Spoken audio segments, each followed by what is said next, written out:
I had my first out-of-body experience when I was 4 years old. I remember having a vivid dream that took place inside my bedroom, and then suddenly halfway waking up and seeing my own body from above as I floated in the air of the dark room. Having no idea what was happening, I screamed and I kept screaming until I could finally hear my own cries that forced me awake. This began to happen again and again more frequently, and my parents had gone from comforting me every night to becoming worried and sometimes annoyed. I took medication that riddled me of what they saw as night terrors, and I was then weaned off of the pills by the time that I was 6. My OBE started up again, but I was older then and not as frightened. Before long, I was teaching myself how to control it. I could float around my bedroom and it was fun. I mean, it beat the hell out of any regular old dreams, and sometimes even the lucid ones, which I am also no stranger to. I soon began to expand my territory. I couldn't touch or interact with anything while outside of my body, so my options for nightly entertainment in my room were limited. Floating through the toy chest and seeing the insides of my stuffed animals was only fun for so long, and so I trained my strange superpower and increased its range. After a month or so of trying, I was able to explore the rest of our house. I could watch late-night television with my parents without them ever knowing, although I had no say in what channel was on. Nights they watched HBO or one of their R-rated movies were the best. The sound was always limited in a projected state. Voices were muffled like people were speaking underwater. But luckily for me, my mom was hard of hearing, so she always watched TV with the captions on, which benefited my viewing experience during my nightly escapades.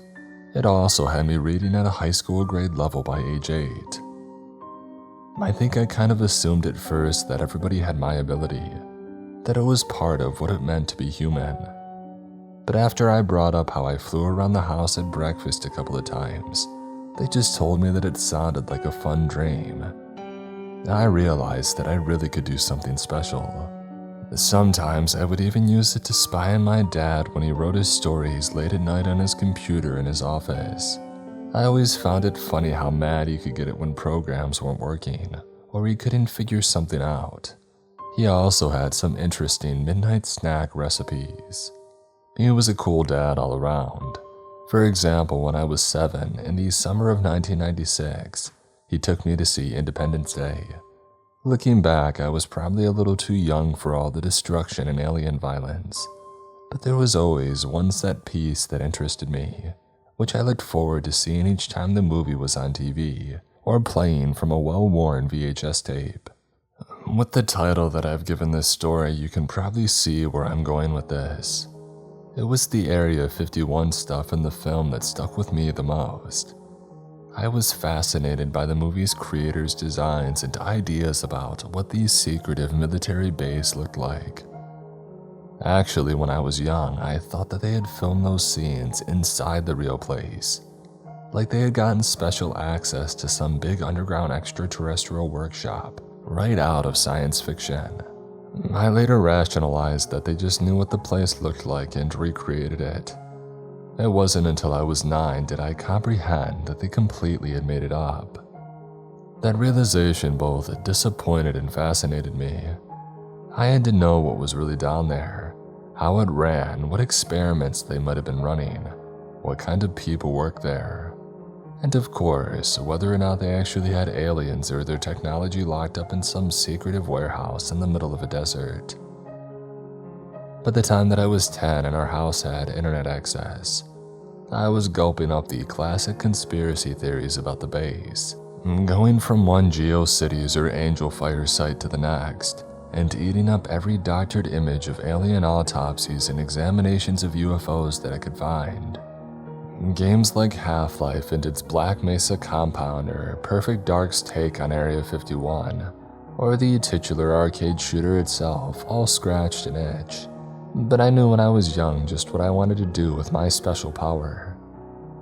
I would cheat the system, I would bypass all of that security without anybody ever knowing, without ever having to join the military just to maybe get a shot at seeing the place. I mean, could you blame me? If you could do what I can, wouldn't you try? I wasn't even that far away.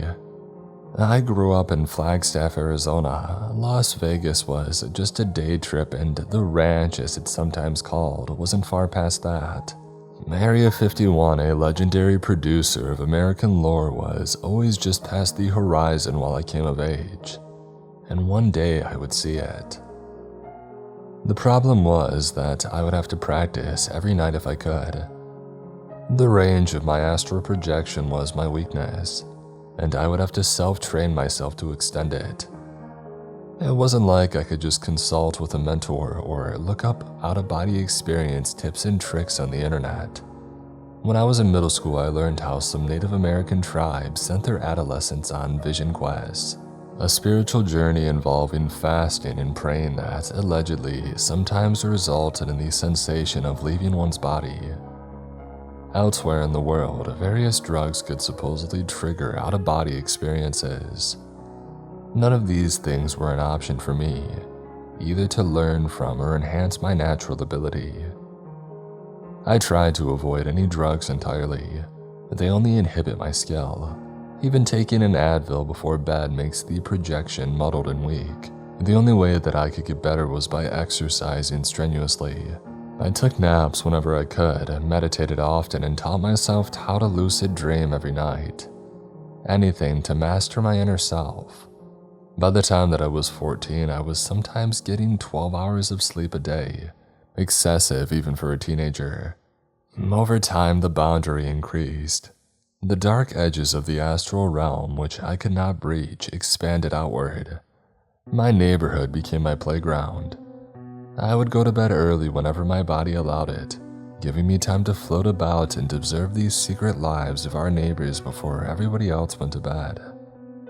You can call me a weirdo, I wouldn't blame you, but I'm also not going to share what I've seen or name names. My curiosity and its rewards are for me alone.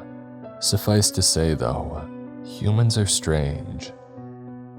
When the veneer that we all put on for the public fades away for the day and we stop being a side character in others' lives, our true selves come out. Turns out every family or couple has its problems, those familiar arguments and little debates.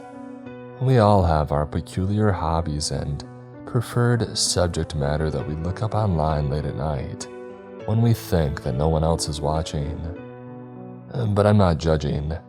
If you lived in Flagstaff while I did, well, I apologize in advance for the fact that I may have spied on you for a bit at one point or another.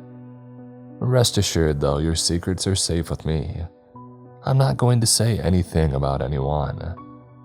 I enjoy cheating the laws of the universe and observe without physically being there, but that's no excuse to start gossip.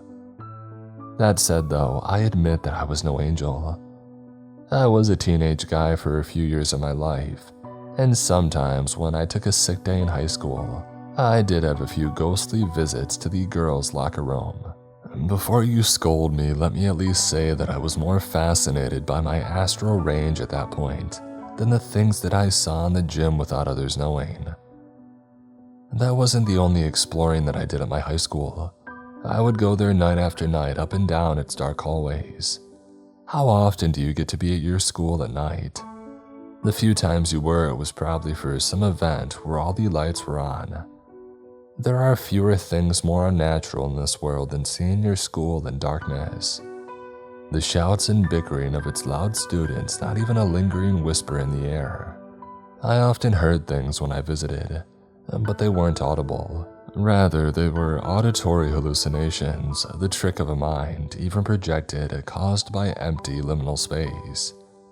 And don't forget, whatever I could actually hear would be muffled, so I could tell the difference.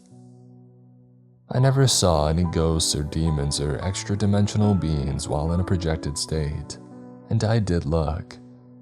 Every now and then I could have sworn another person sensed my presence or looked right at me, and in these instances I would always freeze up for a second. But it was just a coincidence each time, based on my position as I watched them. What attracted their attention was something on TV, their cat making a noise, the wind on their curtains. I have never been seen. I don't think it's possible. I've even paid a visit to every psychic in town as they supposedly connected a customer with a deceased loved one to no effect. They were either all frauds or just not very good at their profession. By the time that I was out of state and in college, I had a firmer grasp on the reality of everything, including the banality of the place that I had longed to one day break into. I had accepted by then that, in all likelihood, Area 51 was little more than a secretive military installation where prototype aircraft were housed and flown, warehouses of spy planes and bombers, many of which were never mass-produced. Maybe it really did have its share of government secrets, but I no longer really believed that it had something more exotic, like aliens and their flying saucers. Life had disenchanted me to the point where I believed the Roswell incident really was just a weather balloon. Apologies to my childhood hero, Fox Mulder, but I no longer really cared about believing. And then my dad died in my sophomore year. Having focused on schoolwork and a smaller, more chaotic sleep schedule, I hadn't expanded my projection range all throughout college, and the students in my dorm were all so predictable that spying on them got boring. They played video games, got high, sometimes even did their schoolwork and ignored calls from their parents. But once I came home for winter break to attend the funeral and spend some time with my mom, I got back into my nightly jaunts. It was sort of my way of grieving through reliving my youth and remembering how much fun I could have as I simultaneously laid in bed and explored the town. And truthfully, I was also hoping to somehow find my dad lingering about in that other realm. It was a sudden heart attack that took him out of my life, and I figured that if anybody had unfinished business and a reason to cling on to the world of the living, it would be him. But he never showed up. I regretted not telling him my secret back then, thinking that if he had known, maybe he would have tried to speak to me when I was floating around the house, halfway between the corporeal world and whatever is next for us, if there is anything at all. Looking back, there was no logic to my regrets. I was simply coping in my own way. I was, however, awakened to the idea of mortality and how limited our time could really be. And so I made a promise to fulfill the wish of my younger self and see that secretive place out in the desert before I died, and perhaps spent the rest of eternity drifting around the world. And by that point, I wouldn't have a body to return to and no ability to tell all of you what big secrets that I might have uncovered. And certainly if Area 51 did turn out to be a disappointment, there were so many other places that I could check out that most humans would never see. I could visit the bunker under the White House, or get within inches of the radioactive molten slag that made up the elephant's foot under the Chernobyl power plant. I could swim around in an active volcano, see the inside of a famous dead person's coffin, count the money in a major bank's vault, and peer into safety deposit boxes, and make bizarre finds throughout a self-storage building. Some of those things I had already done, actually, not that there is much of interest to see in the region. I spent a night in Vegas once, though, going around its casinos and seeing the security rooms and offices of the owners was one of my highlights by that point. But I'm still trying to figure out some way to cheat at the games, without getting my kneecaps broken in the process. After college, I spent a few more years refining my techniques and learning how to send my meditative energy farther and farther outward. When I first had discovered my power, I was restricted to my bedroom. By high school, I could go a few miles out. By college graduation, I was able to get 20 miles away from my body. But the farther that I got out, the more mentally exhausted I would be when I returned to my physical self, and the less time that I had to project. I can move quickly when I explore, much faster than I can when I'm stuck inside my muscle and bone. I've learned to catapult myself through the air to get around long distances. It's not quite as good as flying, but it isn't a bad accomplishment for an amateur without a teacher. Those big jumps are a necessity for extended projection. I can't wake up unless I return to my body. That's the scariest aspect of what I can do. There have been times where I feel like I just barely made it back before a piece of myself faded away, and the thought of what might happen if I didn't return before running out of spiritual fuel or whatever you want to call it has always been the one thing that's kept me from taking bigger risks. Area 51 would be my toughest challenge yet, just because of the distance that I would have to cover. I had given some thought to the possibility that the secretive airbase might have some sort of detector able to spot me. It didn't seem likely, but in a world where there are pictures of pretty much everything, the fact that seemingly no one had ever leaked photos from deep inside the place made it enigmatic, like it was detached from the rest of reality. Once I put my mind back to it, I began to obsess about getting inside, just to see it. I had to see what was inside, if only to put a compulsive curiosity to rest. And then a meme made me move up my schedule. In 2019, a group of a few hundred people showed up to raid Area 51. Out of the thousands that originally planned to participate, their proclaimed goal was to see them aliens, and that they couldn't all be denied the chance. But of course, it turned out to be little more than a party near the base with only a few arrests. It wasn't that I was worried about them getting inside and messing things up or causing the military staff to trigger some self-destruct safety measure. I just didn't want them to book up all the nearby rooms. By then, I had gotten my range up to about 30 miles and I wasn't sure if I could do better, as it simply felt like my upper limit. But if I stayed at Rachel, Nevada, which was around that far north of the base, I could make it work. I reserved a room in the small desert town's motel for an entire week, which was probably one of the longest stays that they had ever seen, and to call it a town was a stretch. The place isn't much more than a rest stop in the middle of nowhere. It had no restaurants outside of the motel, so many of my meals would come from the combination gas station and general store. I wasn't expecting to be able to fully explore the base in a single night, but I didn't think that it would be so huge that I wouldn't be able to cover it within my time frame.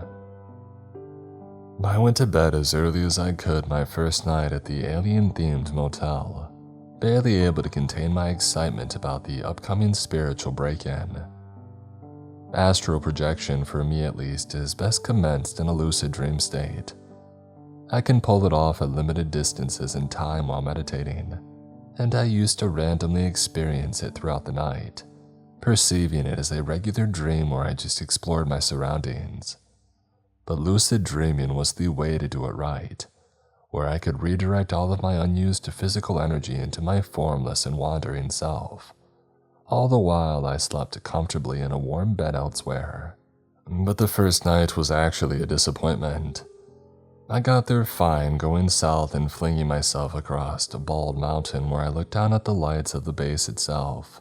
Crossing the exterior fence was exciting. Traversing the enclosed desert around the buildings was thrilling. I kept expecting to be surrounded by helicopters and commandos any second, but there I was, strolling right into one of the most fortified places in the world. The problem was I just couldn't figure out where to go to get into the sublevels. Everyone knew Area 51 as a basement, even without paying a visit, but they didn't make it easy to find a way down.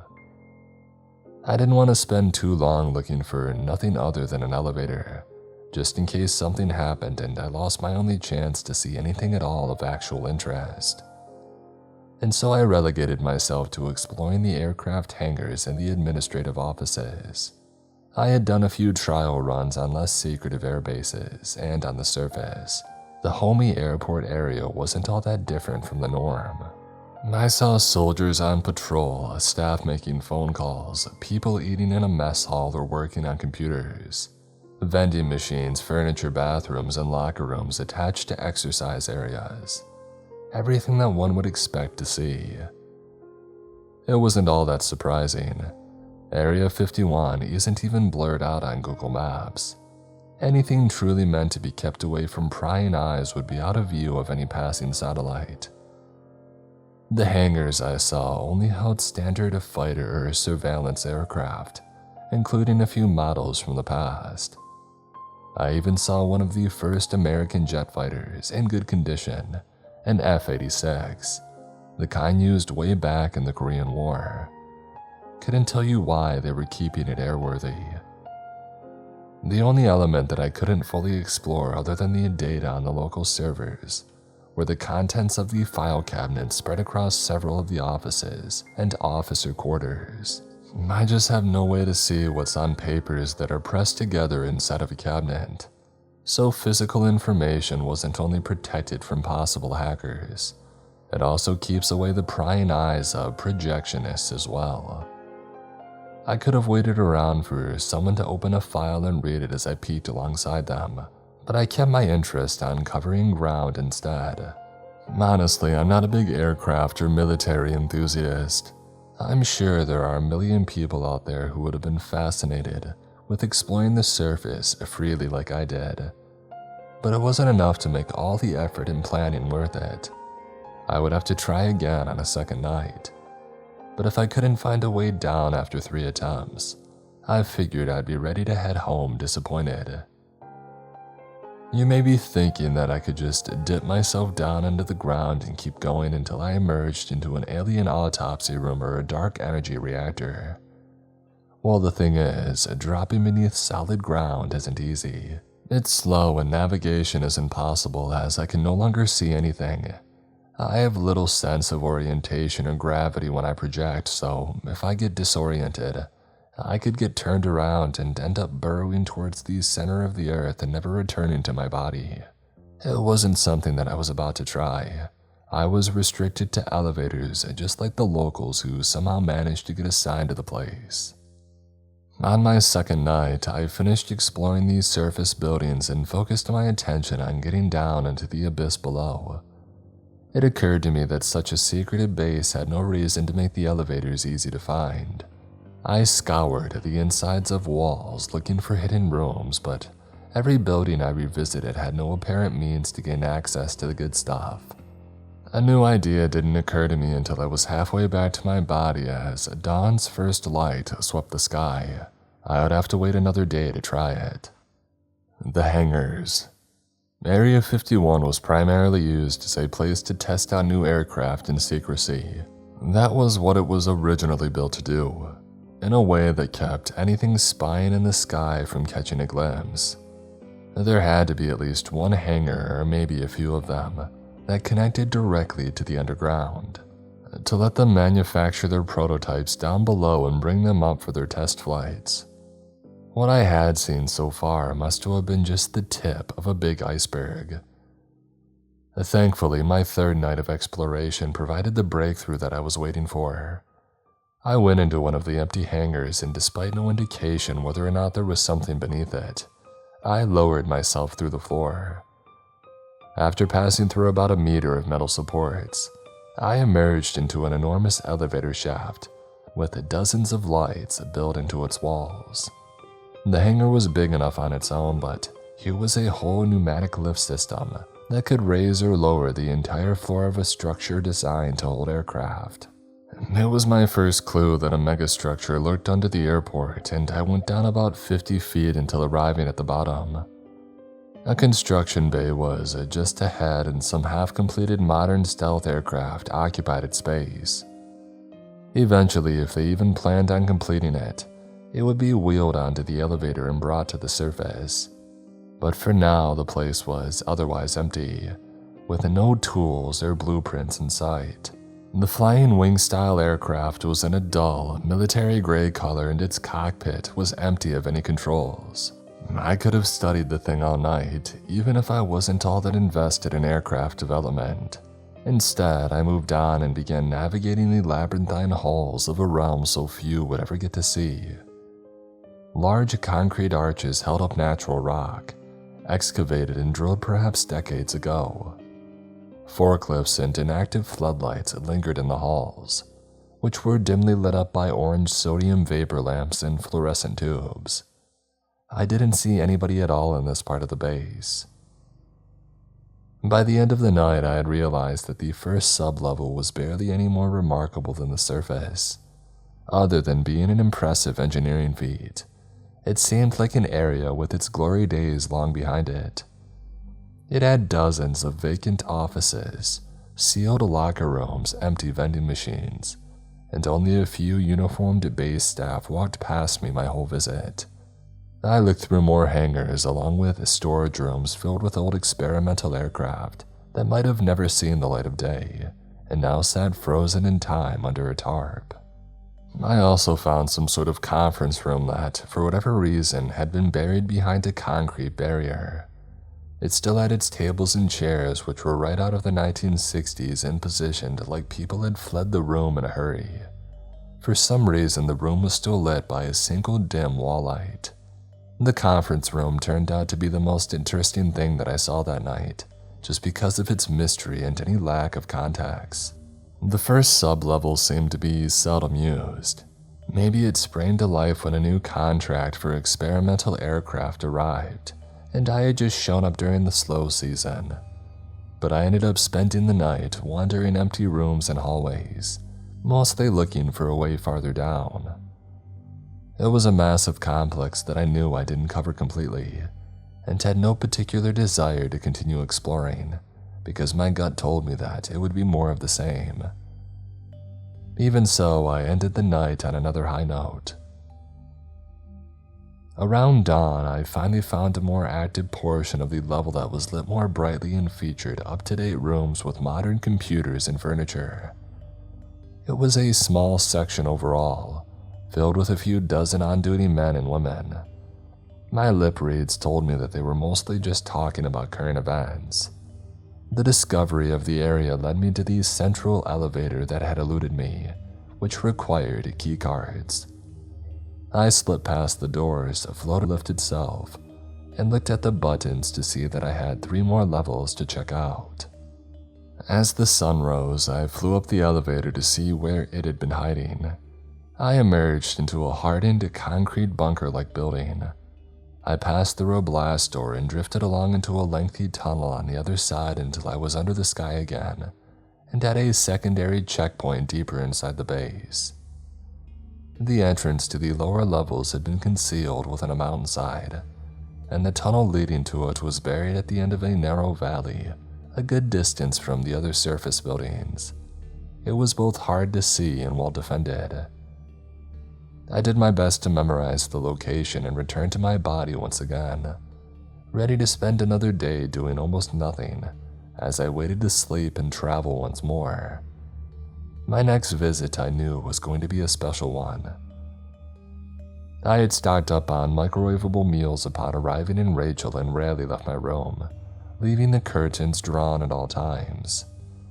I knew that I was messing around in a place that I was never meant to see, that the government worked hard to keep a secret. So naturally, I had grown paranoid that feds or the military would somehow track me down and come banging on the door.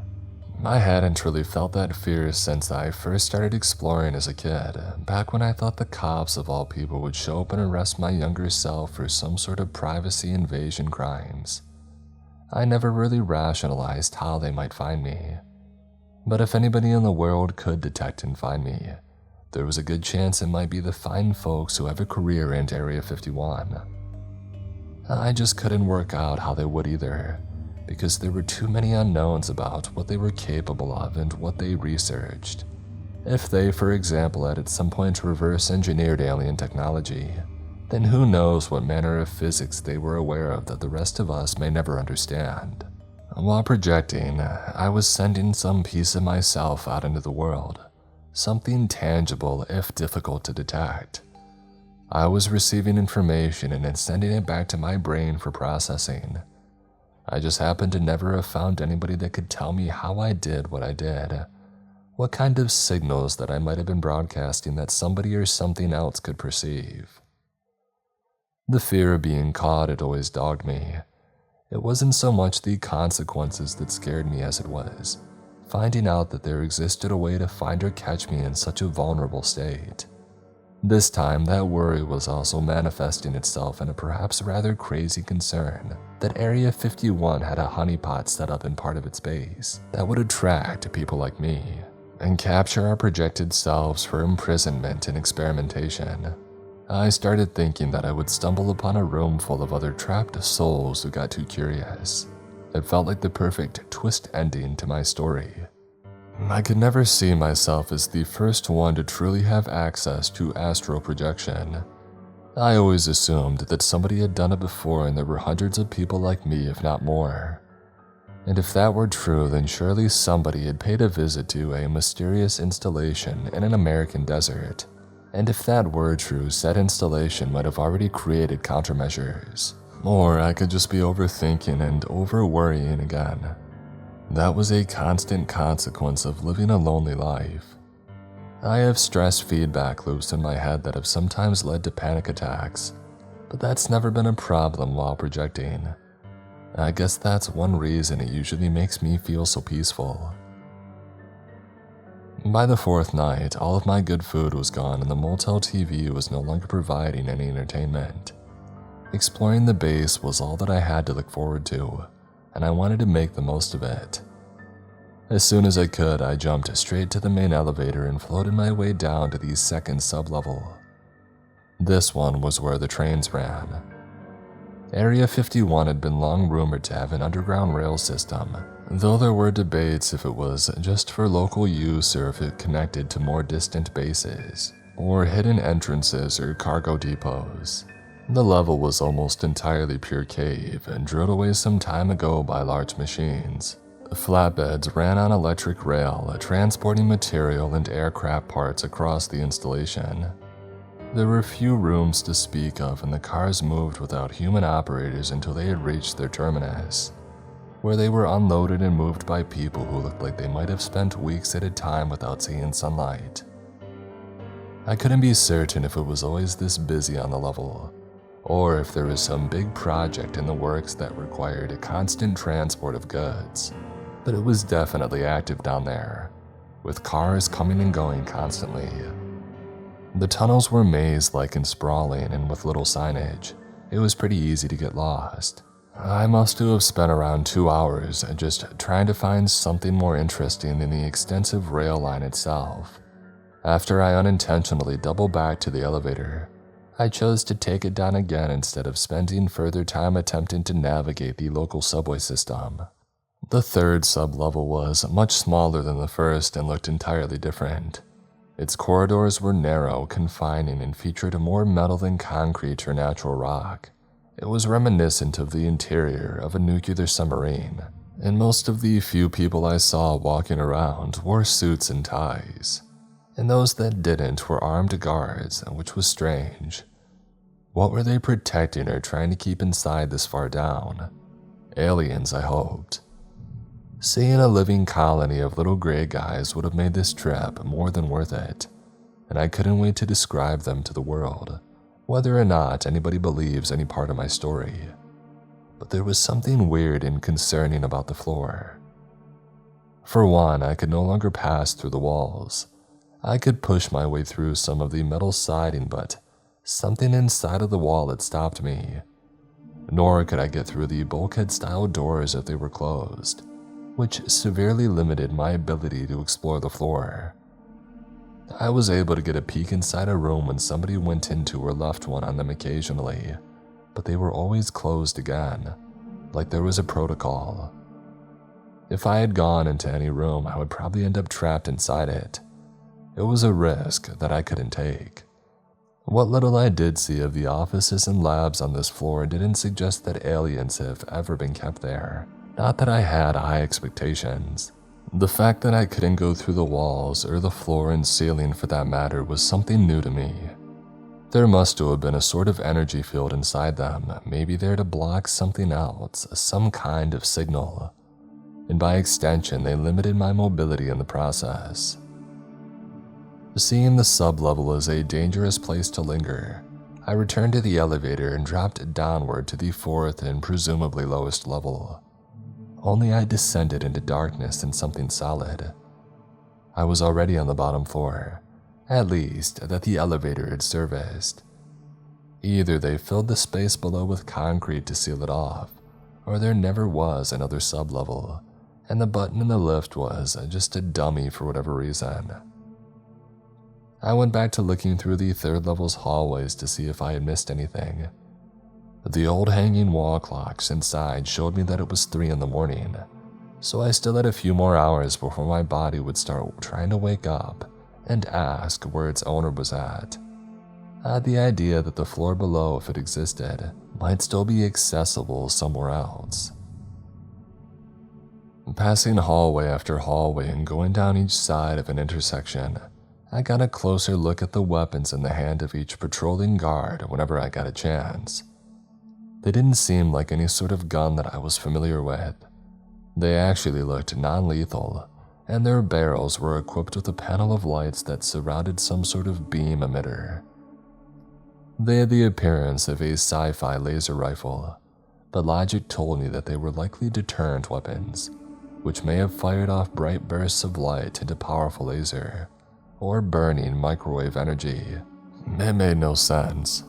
If somebody managed to get all the way down here after dodging all the real bullets up above, why give the guards at the heart of the base rifles like this? Unless, as I speculated already, they were keeping something inside, and these were the only weapons that could contain it. Eventually, I noticed something lining the segments where the hallways were connected by seams and rivets. Every few meters were thin strips of metal and LED lights that ran along the wall, floor, and ceiling. I didn't think much of them at first, thinking that they were a part of a peculiar emergency light system. At least until I randomly set one of them off. The moment I did so was one of the scariest moments of my life so far. I can't really explain why I only triggered one of the apparent sensors long after I began traversing the level. At the time, all I could think about was how anything in the world would be able to pick up my presence. The LEDs lit up in a pulsing red to attract attention, and my dampened hearing just barely picked up an alarm. It was all so bizarre and new to me that I froze up and just floated there, feeling exposed and helpless. Guards rushed in like they were trained to do, despite how rarely, if ever, this sort of thing happened. They couldn't see me, but they swept their weapons about like they were searching, and some of the men had what appeared to be scanners on their wrists. They were trying to find something invisible, like a ghost. I would say that it was absurd, but I'm someone who can send my own spirit out into the world. The existence of ghosts was never a big leap for me. The younger guys soon looked a little less nervous about what they were doing, and one of the older ones deactivated the alarm as the whole group continued searching. I was still too freaked out to focus much on their lip movements, but it was obvious that this was a major event for them. They looked at the other hall sensors to see if any of the other ones were going off, and one of the men swept his scanner right over my position. Reflexively, I held my non-existent breath as I did so, but he didn't seem to pick up anything. I kept still and watched the entirety of the procedures they followed. The situation was called on over radio, and the men finished their scans and began to disperse, except for the one guy who waited for a technician to show up, who then checked the sensor for a malfunction. The tech even plugged in a wire into a port near the sensor and ran some software checks on a tiny portable computer. I only started moving again once the IT guy had finished up and left. All in total, the delay in my abundance of caution had cost me about an hour. I would have to return to my body soon. But first, I convinced myself to press on ahead even after what seemed to be my detection. Now wary of the sensors every time that I passed one, I stayed calm as if to keep my astral energy output low, and continued down a long hallway that ended up at a promising large chamber. It was the most secured place that I had seen yet. A circular room with only 2 exits and covered by multiple security cameras and automated weaponry. The turrets in the same non-lethal design as the things the guards were armed with. Ahead of me was a large segmented blast door painted orange and black, with the faded numbers 01 painted on its stainless steel surface. Like the rest of the floor, I couldn't pass through the barrier, and I already really wanted to find out what was on the other side. It probably held whatever the guards were keeping down here and worried about, I'm sure, but it didn't matter. I wanted in. For my journey all the way out here and its risks to be worth it, I needed to get in. I waited for as long as I could on the off chance that somebody would open it, but I had to return to the surface once I felt the connection to my body beginning to wane. I returned to it just as it was waking up, a lust in my gut to see just what the base's biggest mystery might have been. And getting past that door was already my new obsession. It was like the Area 51 of Area 51. My childhood dream reignited. I would never get answers from anybody in the world, and the odds of finding out what was inside by peeking at any visible papers or computer screens throughout the base seemed non-existent. I had seen a lifetime share of an incredibly exclusive place, and of course, because of human nature, I still had to see that final secret. The fifth day was agonizing, not just because of the wait to get back onto the base. It was also when Area 51 raiders started showing up. There might have only been a few hundred that actually went through with it, coming out to the desert to party, get drunk, and live out their alien rescue fantasies. But the motel, my sanctuary, filled up with rowdy out-of-towners, while camper van and motorcycle engines ruined the quiet atmosphere. All day I thought about the door and what was behind it. A new super advanced aircraft, a deconstructed alien starship, the skeletal remains of an ancient god. I would have accepted an empty warehouse, as long as I found out for certain and didn't go through the rest of my life not knowing. I had no idea what was driving my urges, only that I wanted to see something truly special before heading home. And so far, I felt that I hadn't. After hours of television and internet browsing just to pass the time, all while staying inside my room to avoid social contact, I grew unreasonably excited to see the sunset light hit my room's window. By 8 p.m., I was already in bed and trying to force myself to sleep. Since I couldn't take a sleeping aid and my new neighbors were rude and noisy, it was torturous. I wouldn't wake up before my sleeping cycle was complete once I was out of my body, but getting there was no easy task, and it took 2 hours of restless tossing and turning. After all that, the night was a bust. I explored very little else of the base instead, spending most of my time in that final chamber with the giant door, just waiting for somebody to come along and open it. I understood that in all likelihood, nobody would have a need to while I was at the base. I just didn't want to go home thinking that I missed a potential chance because I was in the wrong place at the wrong time. In hindsight, I wish that I had seen more of the base while I had the chance instead of wasting all my time in one place hoping for the impossible. I returned to my body disappointed, and then suffered through a 6th day, my time at the motel running out. I could extend my stay, but I felt that would just lead to more extensions to feed an obsession, and I had to get out of that nowhere town. My mom called me, as did my employer, both of them wondering when I would come back. Responsibilities at home were putting pressure on me to finish my time in Nevada, and my room's air conditioning was now just barely working, and a repair guy wouldn't be coming anytime soon. I was miserable, but I had to stay just a little longer. I almost spent the night dreaming instead, just to escape from reality for a while. I had never projected for 6 nights in a row, so I only ever saw the reprieve of darkness during the few naps that I had over the week. And then nobody showed up to open that door for me again. Every time that I was about to leave that security room to explore more of the base, I convinced myself that somebody was on their way to let me through, but it never happened. 10 hours I spent lingering on that sub-level that I could only barely navigate. Hell, I even tried sending psychic waves to the people down there in an effort to manipulate them into unlocking that door. It didn't work though. I woke up early in the morning sweating and feeling pissed off. I knocked on my walls and yelled at the people next door to turn down their music. After they told me to shut up, I left my room, packed up some water and food, and drove off. I might have been able to tolerate the desert and the heat for one more day, but not that motel room where I felt like I was losing my mind. I actually ended up driving down to Vegas and spending the day on the strip and blowing money on tourist shows. It worked so far as to let me get my mind off of things, calm down and detox from the shut-in routine that I had reduced myself to. And getting some actual meals at real restaurants helped as well. But still, I never wanted to come back to Nevada again. I arrived back in Rachel around sunset feeling refreshed, and instead of heading to my room, I went to the party, or rather, observed it from afar. The drunk and eccentric types looked like they were having more fun than I had over the past week.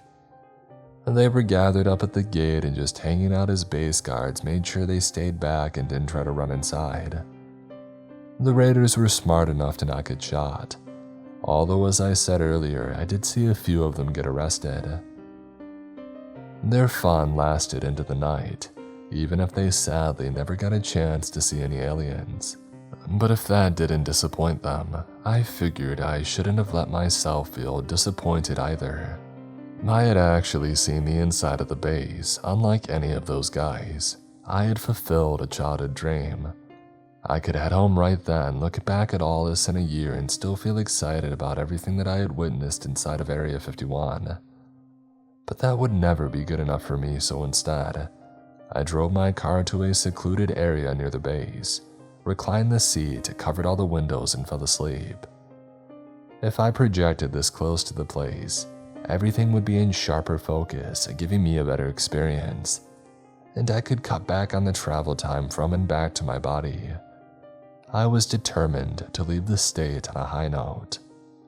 Once I was adrift, I floated over to the party by the main gate and went right by the revelers, and then past the guards that stopped them from going any further. If only they could see me and cheer as they watched just another regular dude making his way inside the base. I've made fun of them, but I would slowly start to see the guys as a good luck charm as the night progressed. Before I even arrived at the elevator, I saw something new and worth following. Two people in full hazmat suits with tinted visors that hid their faces came walking out of one of the side rooms within the mountain tunnel. They were pushing a cart with a large metal crate on top. Even if they had nothing to do with that final door, I wanted to find out what they were up to, so I tagged along without them knowing. They went through all the checkpoints and didn't stop to chat with anyone as others moved aside from them in the hallways. I steadily realized that they were heading down the same route that I took to get to the locked door. I didn't want to get my hopes up, but I was looking more and more like the two were my ticket inside. By the time the three of us were heading across the lower sublevel together, I tried my hardest to contain my excitement, which was the only thing that I could think of to avoid setting off any alarms again. The hazmat boys nearly broke my heart the moment they made a right at the last junction before the door, but it turned out that they were only having their key cards programmed in a surveillance room. It was filled with camera feeds on a TV array, and had a single guard watching them all, including the 4 cameras pointed at the big door. It must have had codes that changed daily as an extra layer of security. Once their keys were updated, we arrived at the last obstacle. They ran their cards onto 2 separate scanners, pressed down 2 red buttons with their thumbs, and then finally pulled the 2 levers within the door itself. Maybe this was something they did on a weekly basis, or it could have been an annual thing and I had just gotten extremely lucky. Whatever the case, the huge slab of metal at long last began to slide open to reveal the darkness beyond. Lights flickered to life past the door, illuminating an angled concrete corridor and the hefty inclined cargo elevator that went down. The hazmat team went in and locked their cart's wheel into a pair of mounts on the left, which didn't start moving until the big door was closed again. I was still right there with them and was now committed, having no way out until they left first. The elevator went downward at a tepid pace, and I stayed with my two new best friends instead of going on ahead with them.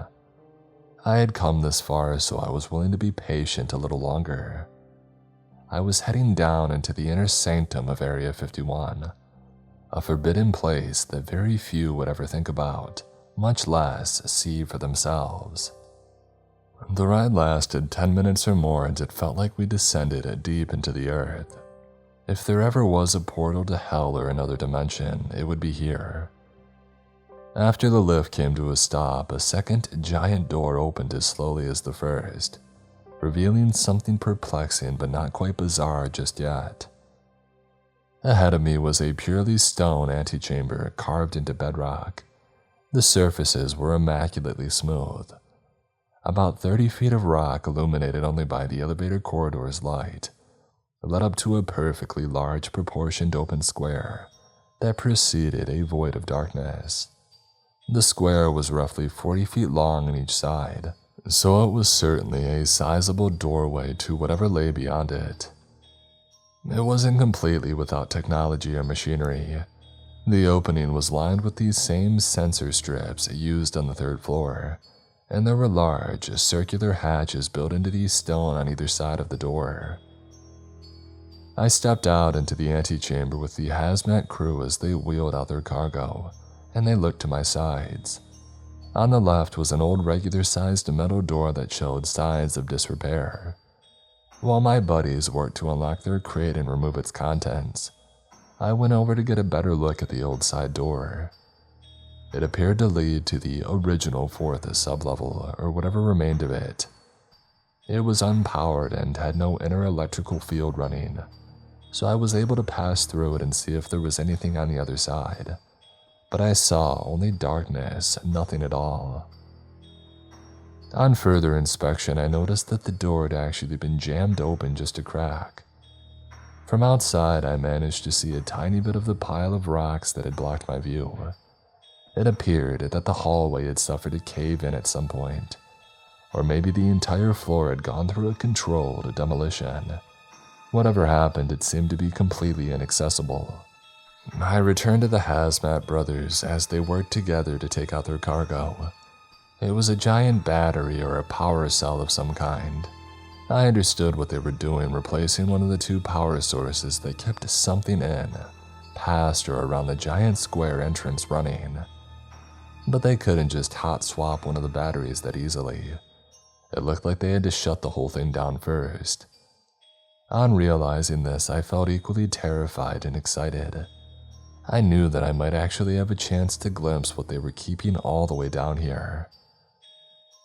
The guys went to either side of the door, opened up two fuse box looking things above the battery hatches, and they flicked two of the switches.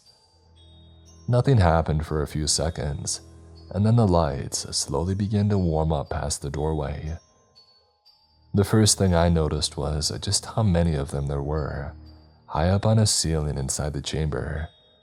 There was an entire array like stadium lighting turned to a face-down position. It was overkill for illuminating a room. One of the hazmat guys worked to exchange the power cell, while the other took up a defensive position near the center of the doorway and pointed his rifle into the brightening room past it. I will never be able to give a reason behind the place that I saw. I don't think I'd be able to rationalize it even if whoever ran the base sat me down and described it in great detail. Kept deep inside of Area 51 was a full-size lobby of a grand hotel, its style copying the architecture of the 1920s. And the more that I looked at it, the more it seemed to be pulled out of history. It wasn't like a movie set or an attempt at a replica. It had Roman pillars, marble tile, a mahogany reception desk with a classic candlestick phone in black. Most of the hard materials were in good condition, but the fabric, like the red carpet and the drapes covering the walls, were falling apart and covered in dust. Behind the cloth hanging from the ceiling were the remnants of floral wallpaper, curled and melting into the floor. It was like the lobby had been sliced cleanly out of a building and transported directly here. The outer edges of the walls looked sharp. Without any signage, it was difficult to tell where it had come from, but it did certainly look like it had served wealthy clientele in a major American city a century ago. And now here it was, a hotel lobby out of time and place. Something unimaginably evil might have happened inside its walls in the distant past, or it could have simply been haunted or cursed. Other possibilities I thought of upon seeing it were that the very matter of the structure had been corrupted, and it was contained here to contain the spread, or that maybe it really had just been transported from the past through some wormhole experiment gone wrong. Drawn to the large room and not really thinking about it, I drifted forward and through the open-air doorway. I met resistance on my way inside, yet I pushed through with minimal effort. There was something about the room that made these guys contain it, fear it, and point their weapons at it. But I figured that whatever it was, it couldn't hurt me. I would just take a quick look around, and when they finished changing the batteries for the lights, I would leave with them. Every little detail of the hotel, from the counter's brass call bell to the yellowed mail envelopes that would eternally wait for the recipients and looked like they would fall apart if touched. It was all too authentic to be a part of a recreation. It was also in good enough condition to suggest that the place had been moved here a long time ago and preserved as if it were in a museum. Whether it had been perfectly rebuilt brick by brick or somehow brought here instantly, my untrained eye was unable to tell.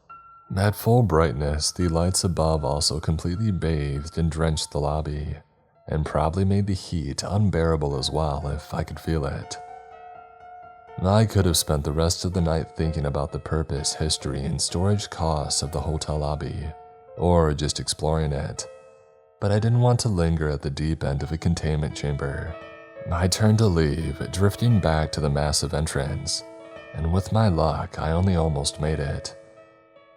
I didn't realize that I was trapped at first. I thought nothing of the fact that one of the hazmat guys had fully inserted the other battery, shut and locked the hatch, and hit a lever to draw power from it. In my mind, they were only there to keep the lights going. It turned out that they'd actually powered an invisible barrier within the square doorway. It was the same kind of field within the metal walls above that kept me from going through them, and my dumbass had just gotten stuck inside the hotel lobby crypt. The two finished up with their task, packing up the discharged battery into the crate and wheeling it away and back to the left. I shouted at them as best as I could, but of course they would never hear me. I hit the barrier with my ghostly fists, hoping to cause a reaction that would alert them to my presence. That was also to no effect. I felt a brief glimmer of hope when they turned around and walked back to the sides of the doorway, but they only did so to turn off the powerful lights. The lamps didn't go dark instantly. The hundreds of bulbs above me had a dim afterglow that would linger for a few minutes, giving the lobby a few lit candles worth of illumination. But I knew that I would soon be trapped in darkness for at least a week or at most years, all while my body rotted away in my car far above the surface, where it would be cooked by the sun. So that was it. I had gotten myself killed. Or maybe I would go on even without a body, trapped down here for centuries outside of a physical form. I thought about all the places that I would never get to see, and my poor mom wondering what had happened to me. The only two people who could let me out disappeared behind the elevator door, after which I drifted over to the center of the hotel lobby, feeling completely despondent and resigned. The fading warmth of the lights looked like they would keep me out of total darkness for another few minutes. I didn't want to think about my fate or how long I might consciously be down in that place before everything faded away. I had never failed to return to my body before. There could have been some chance that I would just wake up and be fine, but I couldn't see that happening, especially now while I was in a chamber seemingly made to contain the same force that I had tapped into to project myself. The lights dimmed further. I could barely see anything. Colors had left the lobby and there was only faint dark shapes. I knew that pure darkness awaited me and never anything else, A piece of me would be trapped here forever. But then a voice spoke to me. I swear, for the first time in my projected form, I heard a voice directed towards me, and it came in clearly. "I see you," it said in a deep, disjointed English from somewhere in the abyssal dark.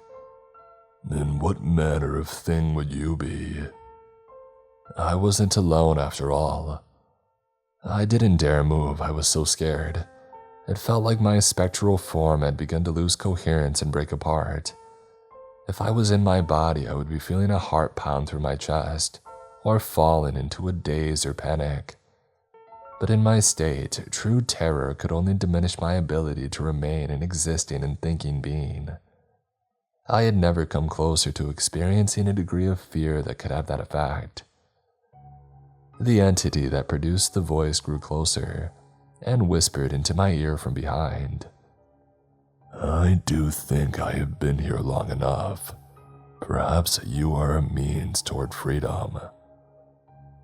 Just before the light was replaced by blackness, I saw and felt something pierce straight through where my spine and heart would be. Long pale fingers twisted around and curled upward, reaching for my spectral eyes. The skeletal appendages were like spider legs and ended in sharpened claws. It wasn't a ghost or a demon or a powerful psychic alien that had been down here for a long time and had wasted away. It was something else entirely, and I'll never know for certain just what. Its presence was ripping apart the link to my body. It said one last thing. "Now bring me to you." I felt an incredible burning sensation tear through me. The next thing I could remember was suddenly waking up in my motel room, on the floor and tangled up in my blanket with my shoes still on. It was 11 in the morning, the last hour of my stay. Somehow I had escaped from the prison, returned to my body, and made it all the way back to the motel. I looked out of my window and saw my car, messily parked across 2 spaces and scuffed up, like I had driven back while intoxicated. I packed and checked out within 10 minutes, not even changing my clothes. And then I drove straight out of Nevada without stopping. I expected the police or military to chase after me or set up roadblocks, but the highway was just about empty all the way to the border. No one knew that I had gone into that prison cell or anywhere at all in the base. When I finally got home, I ate a microwave meal, turned off all the lights in my apartment, silenced my phone, and slept for about 14 hours. I was only calm enough the next morning to start to actually process what I had been through, and I began writing it all down. My long sleep had been dreamless, but I didn't think much of it at the time. During the day, I started to feel tired much earlier, and I suffered through a murky brain fog, like I was disassociating with myself, making my already boring job harder to get through. That got better over time, but I lost 2 things permanently as a consequence of my mistakes. It's been years and I still haven't had a single dream since then. I go to bed and then I wake up. It's like no time has passed for me. In relation to that ailment, I can no longer astral project either. A part of myself is gone. A year ago, I got my brain scanned at a hospital. It didn't reveal what was wrong with me or help me find a treatment, but I did learn that all of the parts of my gray matter that have anything to do with dreaming were much more active than average, even though I wasn't actually dreaming anymore. I think that whatever I encountered have freed me, but also found a way back to my body as a payment for that freedom. Took up residence somewhere in my mind. That entity now gets 8 hours or more a night to come out and do whatever potentially evil, demented deeds it wants. It doesn't speak to me or share visions of its motives, but I have no reason to think it's benevolent. The people working in Area 51 tried to contain it, and they even knew how to detect it and maybe subdue it with light and other forms of energy. At least until I came along and gave it a way out. I survived and do what I can to keep others safe, including locking my bedroom door with a key each night to keep myself from sleepwalking, or leaving the house in some dangerous, possessed state. But I don't think physical manipulation is what it's after, or maybe I'm an imperfect vessel for the entity and it's out there each night looking for another. There's a chance my actions have hurt somebody you know, and for that I sincerely apologize. I'll soon be moving to one of the country's most rural areas, but I'm not sure yet if I can find a house that's 30 miles away from another innocent person. I'll accept a solitary life with no dreaming if I have to, but I need some time to track down a suitable place to live. Until then, I'll stay on the road so that no single cluster of people has to experience the terror I carry, and with any luck, no pattern will be found and no suspicion falls upon me. I may be able to stop all of this if I ended my life, or if I turned myself in at Area 51, but I'm sorry. I'm still too selfish and cowardly to do either. And for my mom's sake and my friends, I can't stay close to home. You see, every night, 1 or 2 people within a 30-mile radius of me die from a sudden brain hemorrhage. The local news picked it up and called it a possible local epidemic, and that's when I made the connection and blamed myself. I've been on the move since. I turned myself into a walking bioweapon, and my only remaining hope is that if you should have the misfortune to meet the thing I'm carrying around, any possible pain or terror you experience is brief. Again, I'm sorry, it's a terrible mistake to squander a gift. Worse still, to misuse it.